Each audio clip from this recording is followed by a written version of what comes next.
Hi everyone, I'm Dr.Animaction.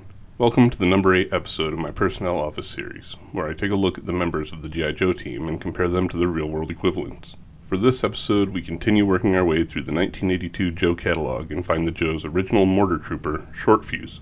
Before we get going, I'll mention once again that I'll be doing some additional videos at the end of this year of figures once I finish going through them. And also don't worry, because I absolutely will be doing the vehicle drivers as well. So we'll be staying in 1982 for a while yet.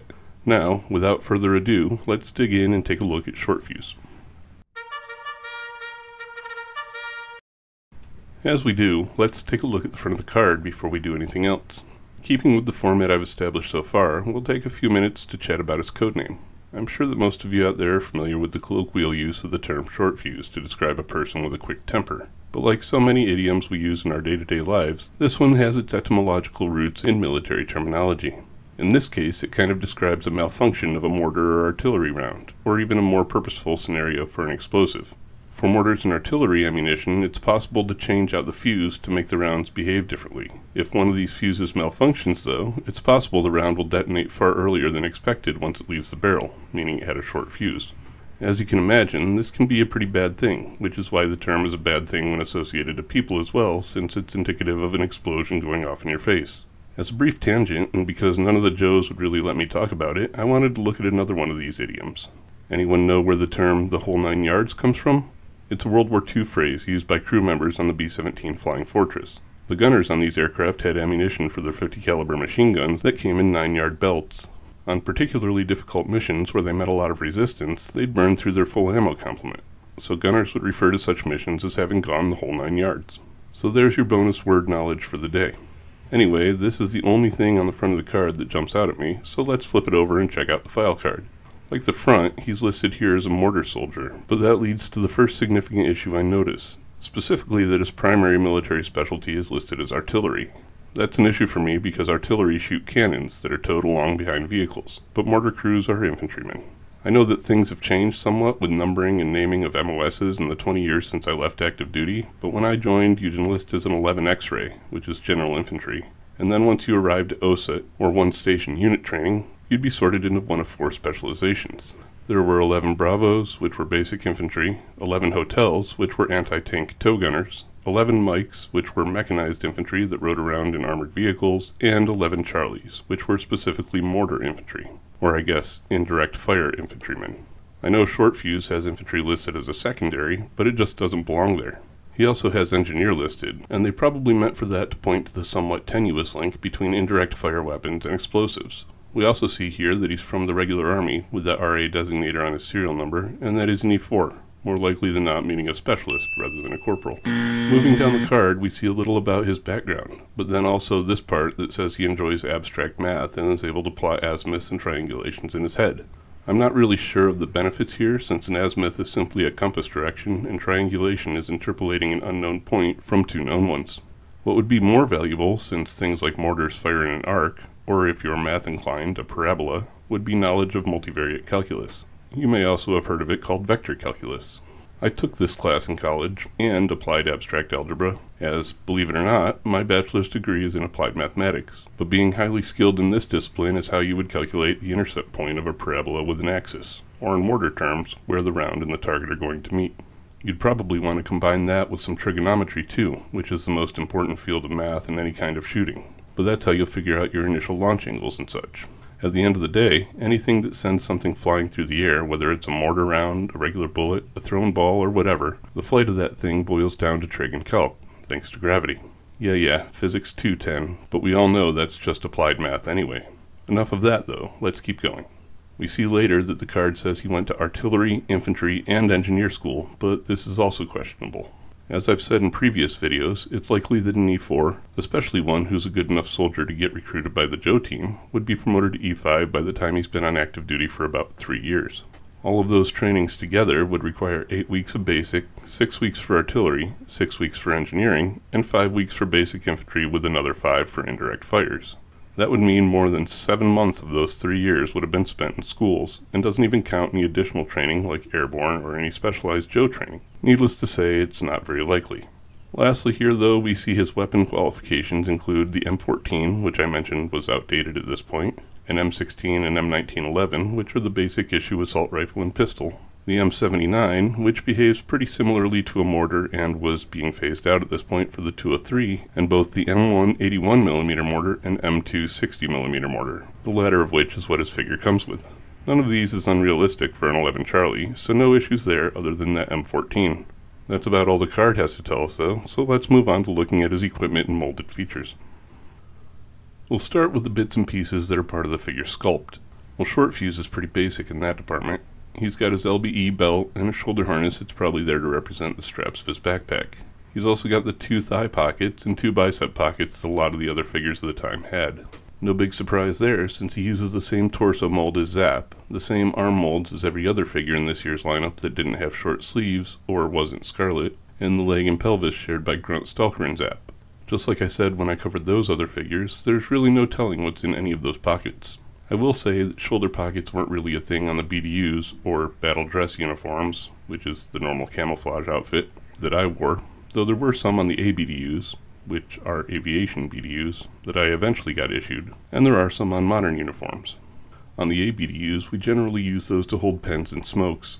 As for the cargo pockets, they're not really even supposed to carry anything at all. I used to put my beret in there when I wasn't wearing it, but otherwise they're supposed to stay pressed. Besides, whatever you do carry in those hits you in the back of the knees anyway, and it's pretty uncomfortable. Overall here, I only really have the same complaints I've had with a lot of the other sculpts this year, with no gear on the LBE, the outdated boots, and the sweater-looking top. So let's move on to his equipment. First off, we have his military standard helmet, but like Flash, his comes with an attachable visor. For Flash, that made sense, what with using high-intensity light beams and such, especially if you assume his visor was polarized. For Short-Fuze, the visor isn't really that much of a necessity. As far as I know, having not been directly involved with mortars myself, there's no special need for eye protection when firing one. Besides, mortar crews turn away from the tube as soon as they drop the round anyway, so their eyes are fairly well protected by facing in the opposite direction. But let's get into the really important pieces of equipment that Short-Fuze has here though, which is his weapon and backpack. Starting with the backpack, we see that it's a fairly small item with 4 molded mortar rounds and some other bits and pieces on it. It's hard to tell what those other pieces are supposed to be, but the smaller cylinder looks like it could be a booster or some kind of specialized fusing. This version of the mortar had things called increments issued with the ammunition, which could be attached to the tail fins to extend the firing range. These were little baggies full of extra propellant, so that cylinder could be storage for those. There's a second one here too, which I'll just say is probably more of the same. There are also 4 box-shaped items sticking out of the side, which could be additional packaged mortar rounds, or could be raw bricks of C4, since Short-Fuze is also listed as an engineer. Since mortar ammo generally comes in a fairly large case instead of being individually packaged, I'd lean toward the latter. Honestly though, if he's only carrying 4 rounds for that mortar, he's pretty much useless in combat. Plus there's the fact that the rounds he does have look about half as thick as they need to be. I just generally think this backpack isn't a great design for him. I guess that the cost savings of using the same mold for his and Zap's outweighed the accuracy though. Finally, we get to the main thing that makes Short-Fuze Short-Fuze, however, his mortar. This looks to me like an M224 60mm mortar, which was prototyped in the late 70s and fully replaced the World War II era M2 60mm mortar in 1982.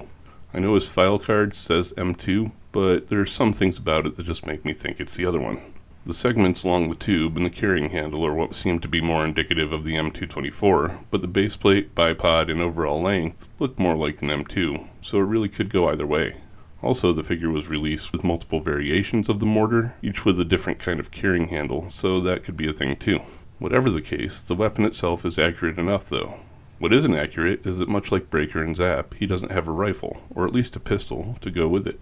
The mortar's not a primary weapon, and it's definitely not a direct fire weapon. So here we've got the same argument we had with Zap. You'd never catch a member of a mortar crew not being assigned an M16, or today an M4, in addition to the mortar. After all, once the enemy gets too close, the mortar's just a useless hunk of metal. The other thing he's missing is the mortar sight, as most modern mortars employ one of some kind, or at least have them available. Even if Short-Fuze can do the calculations in his head, he wouldn't be getting the accuracy his sight would give him. Lastly though is the main piece of mortar equipment that he should have, but doesn't, which is the other 2 members of a traditional mortar crew. As I said, an indirect fire infantry soldier is still infantry first, which means they carry the same loadout as an 11 Bravo, and the mortar's just additional equipment. Heavy additional equipment too. A full M224 weapon system weighs over 45 pounds, which as I said is on top of the normal infantry load. That doesn't even factor in ammunition, which weighs in at just under 3 pounds per shell. Considering that if a mortar is being used for suppressive fire, it can crank out around 20 rounds per minute and up to 30 rounds per minute, you can imagine that you'd want more than a few rounds with you. That's just the high explosive type of round too, but mortar crews usually carry other variants like illumination rounds and smoke rounds as well, not to mention the aforementioned additional fuses. Usually, all 3 members of a mortar crew would carry some ammo, with the majority of it going to the ammo bearer. One of them would carry the tube and bipod, and one would carry the base plate and sight. Short-Fuze carrying a full mortar loadout by himself would come pretty close to having 150 pounds of gear and ammo rather easily. Even Rock and Roll and Roadblock would have to be impressed by that. So how overall realistic is Short-Fuze? In some ways, he's decently close. Give him a rifle, more ammo, probably at least one other person to partner with, and you've got a pretty good representation of an indirect fire infantryman. Oh, and give him a radio too. At least a small walkie-talkie type so that the infantry out ahead of him can direct his fire. But that'll do it for this character. He's definitely got a lot of accuracies to his real-world counterpart. He's just missing some of the pieces to really sell him in that role. He's generally no more or less realistic than a lot of the other characters in this year's lineup, though. On that note, I hope you enjoyed this video and are continuing to enjoy the series, assuming that you did so in the first place. Make sure to check out all the things at all the links down below, and check back soon for my next deep dive into a much-beloved cartoon from the 80s. Up next in this series will be Rock and Roll, probably sometime in the next few weeks, and then we finally get to check out some Cobras, at last. Thanks for watching everyone, stay tuned and stay tuned, as in cartoons. Later.